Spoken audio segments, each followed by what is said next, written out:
So today we're making another video on Zion Williamson. And why are we making another video on Zion Williamson?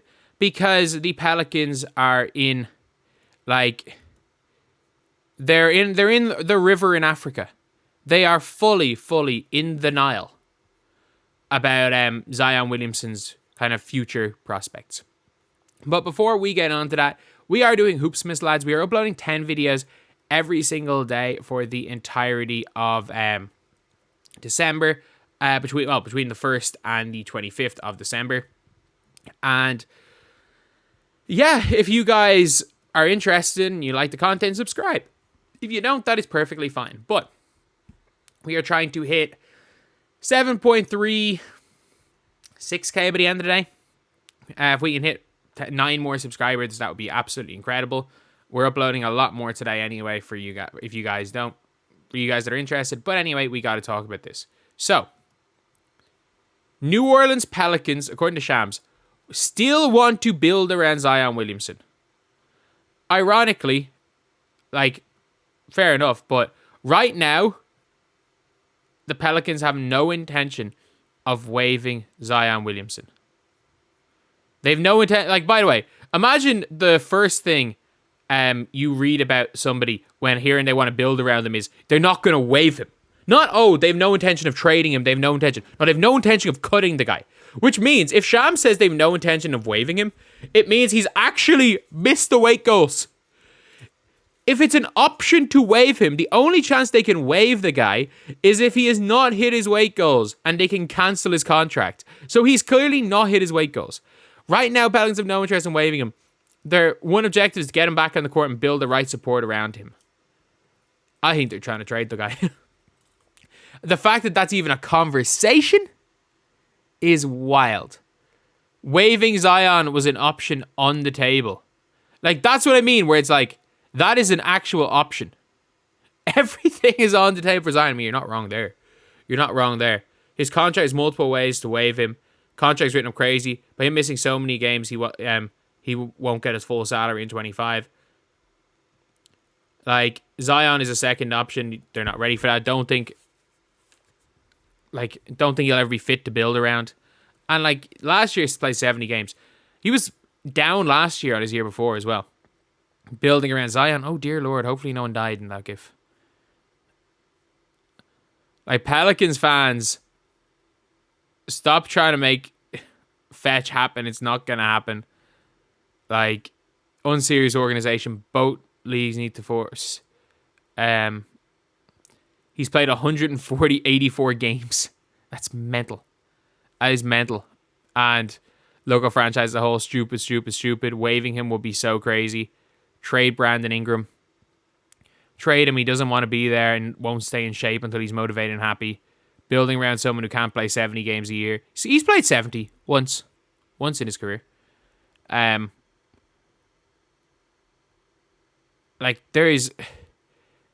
There is no way in hell you build around Zion Williamson.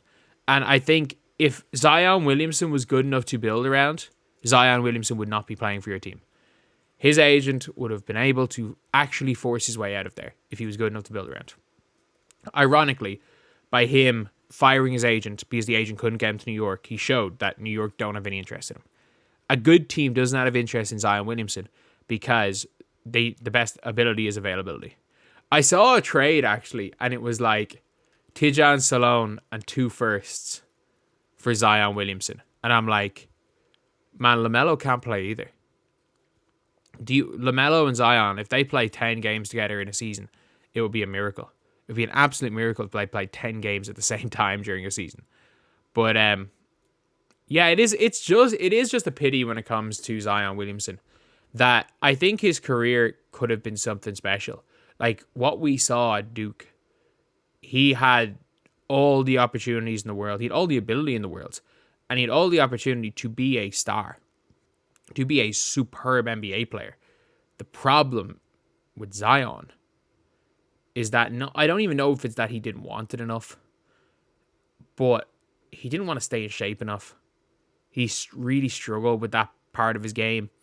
And the fact the Pelicans are just stuck now. They kind of have to keep propping up Zion Because I think if they don't want to lose him for nothing, like why would the Pelicans trade or waive Zion? They can get something for him. But at this stage, it's like, do you at the end of the year just cut your losses? Do you go and say, let's just say hypothetically, the Hornets get the 5th pick in the draft, and maybe the Hornets are like, you know what, we need to make a splash. We'll give you again Salone on the 5th pick. And suddenly you've got Tijan Salone as this like a long-rangey wing. You can use the 5th pick on, if you want a big, you can take, even Misi's okay, but like you can take a Malawach. If you want a kind of bruising power forward, you can take Colin Murray Boyles. If you want a point guard, you can take Nolan Traore. You can take Edgecombe if you want an athletic wing, but you probably have enough of them. So there are a lot of good players going to be available there. And I think that's the most likely scenario, is that they're not going to cut the guy because they think they can get some assets from him. But I don't. I think they're saying they want to build around Zion Williamson as a smokescreen. Like Zion Williamson fired his agent because his agent couldn't get him out of there. Zion does not want to be there. I think teams know that. And I think if the Pelicans were out there saying, we're considering waiving him, that reduces his value to literally zero. I don't believe the Pelicans are looking to build around him. I don't. They've had their most success over the last few years without Zion in the team. Ironically, the year that Zion Williamson didn't play, they were at their best. Although, to start the 2022-2023 season, they were superb. They were top of the Western Conference before Zion got hurt. So, that is one thing. But he hasn't been the same even since then. Like, even last season, playing 70 games, his points per game was down 5 points per game on his best year, which was his second year. And I don't see the Pelicans doing it again. Like, there was questions about whether they should give him the max. I think there are teams dumb enough to overpay for Zion. And I don't think there's a chance that Zion Williamson will be able to get to New York. Because he wants to go to New York. The Knicks don't want him. The Nets don't need him. They're tanking. Well, they're winning too many games to tank, but like they have a long-term rebuild plan. And Zion Williamson does not fit either of those. But I do think a team like the Hornets can get very desperate. And if I was them in the summer, I would look for pick and Salone for him. That's what I would do if I was the New Orleans Pelicans. Because if you think Zion Williamson's a number one option to build around, you're wrong. And I don't know if there's a number one option in this draft that you can really build around other than maybe Dylan Harper. Like Igor Demon could be nice.